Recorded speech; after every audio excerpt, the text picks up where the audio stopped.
Tradição. Essa palavra vem do latim traditio, tradere, que significa entregar, passar adiante.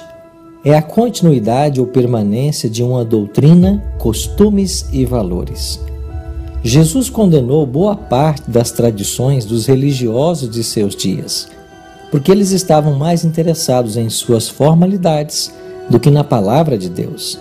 Mas a Bíblia apoia a prática de vários ritos e tradições que foram praticados no passado e ainda permanecem como relevantes para os cristãos modernos.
Aqui está o Muro das Lamentações. Atrás desse muro estava o Templo de Herodes, também chamado Templo de Salomão. Foi nesse templo que José e Maria trouxeram Jesus para ser dedicado.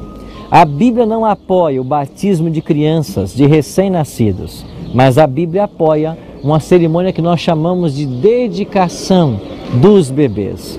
Assim que as crianças nascem, podemos dedicá-las ao Senhor numa cerimônia bem simples na igreja. Assim como Jesus foi levado para o templo aqui em Jerusalém para ser dedicado. E quando o sacerdote Simeão tomou então em suas mãos o pequeno menino Jesus, ele distinguiu por iluminação do Espírito Santo ser esse o Salvador do mundo. E ele fez uma linda oração: Senhor, já posso morrer, porque os meus olhos viram o Redentor do mundo. Essa experiência nos mostra que Jesus, ele aprova o rito de dedicarmos nossas crianças ao Senhor.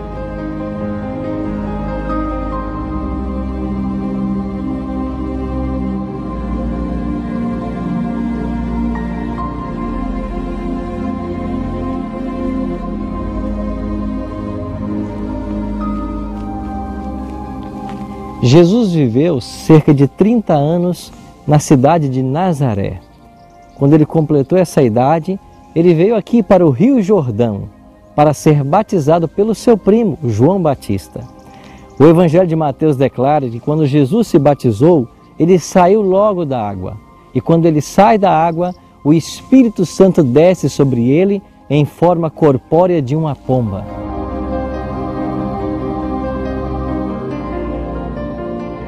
Muitos vinham até aqui, ao Rio Jordão, para serem batizados por João Batista.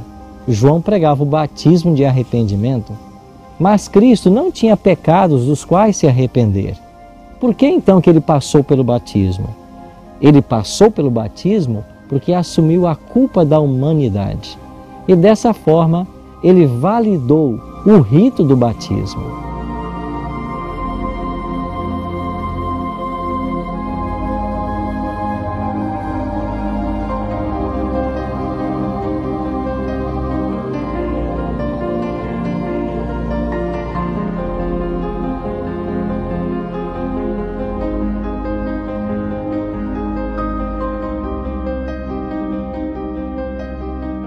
Estamos aqui no cenáculo em Jerusalém. Segundo a tradição, este teria sido o local onde Jesus realizou a última Páscoa com os discípulos na véspera de sua crucifixão.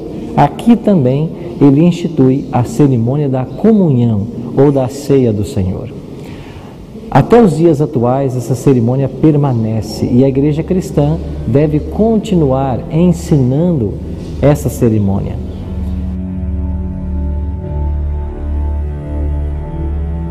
A realização do rito da ceia do Senhor envolve 3 partes: a participação na cerimônia do lava-pés, simbolismo da humildade e do serviço ao próximo, o comer o pão, símbolo do corpo de Cristo, e o beber o puro suco de uva, símbolo do sangue de Cristo.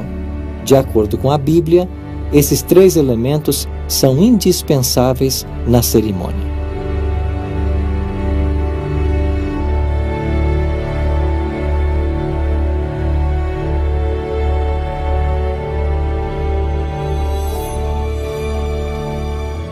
Estamos aqui na cidade de Caná da Galileia. Essa cidade foi o local onde Jesus realizou o seu primeiro milagre, dando início assim ao seu ministério terrestre. Ele fora convidado para um casamento e, junto com os seus discípulos, acompanhava a festa. Quando terminou o vinho, o noivo estava numa situação muito delicada, porque isso era um desrespeito para com os convidados. Então Jesus transformou a água em vinho, resolveu o problema e trouxe alegria para essa festa. Jesus não só participou dessa festa de casamento, mas ele, como originador do casamento, aprovou esse rito para todas as pessoas. Um homem e uma mulher, dentro de uma relação monogâmica, é o ideal de Deus para o ser humano.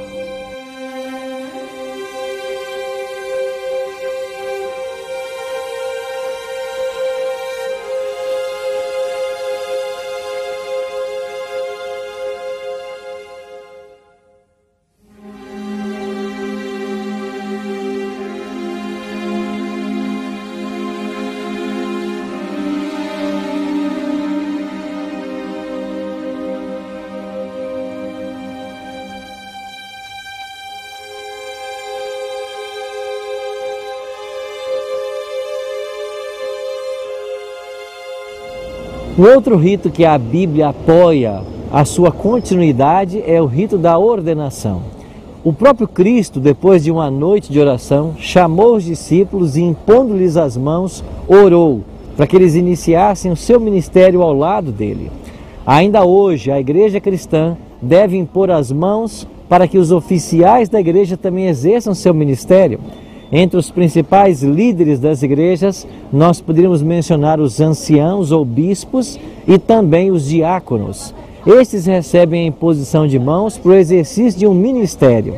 Esses ministérios são ministérios de apoio ao pastor evangelista, para que a obra de Deus continue, para que a igreja possa ser servida e para que a comunidade seja bem atendida.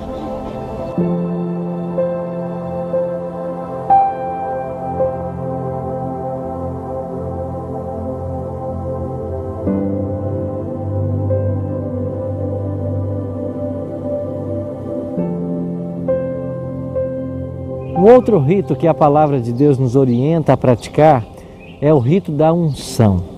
Quando alguém está doente, ele pode solicitar ou a família que ele seja ungido. É Tiago quem nos orienta. Está alguém entre vós doente? Chama os presbíteros da igreja, façam oração por ele, ungindo-o com óleo em nome do Senhor. Essa cerimônia significa que ao ungirmos uma pessoa, nós estamos colocando ela e seu destino nas mãos do Senhor, ou para a cura e restauração, ou então para o descanso. Mas a cerimônia da unção, ela significa a entrega da vida a Deus, a confiança de que o Senhor fará o melhor para a pessoa. Por isso, os cristãos modernos devem ainda praticar esse rito.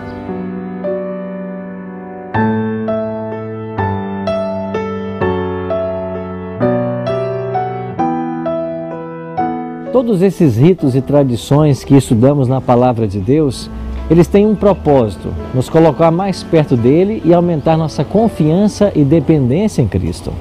Desde pequeno, existem certos ritos que podem ser praticados com as crianças, para que nós sejamos orientados a depender cada vez mais dele. E muitos desses ritos nós devemos passar por eles com uma dedicação, o batismo, a ordenação, para que nós nos envolvamos no ministério de Cristo e trabalhemos sempre ao lado dele. Por isso, eu queria orar por você, para que a graça de Deus seja sempre sobre a sua vida e que você possa viver esses princípios e tradições que a palavra de Deus nos ensina. Maravilhoso Deus e Pai, obrigado por essas tradições e esses ritos que o Senhor deixou para todos nós. Que nós possamos vivenciá-los na prática, demonstrando nossa dependência, nossa entrega e nosso serviço ao Senhor. E que assim possamos contribuir para o crescimento do Teu corpo, que é a Igreja. Em nome de Cristo nós te oramos. Amém. Jesus disse que viria e veio. Ele disse que morreria e morreu. Ele disse que ressuscitaria e ressuscitou. Ele disse que vai voltar. Espere-o.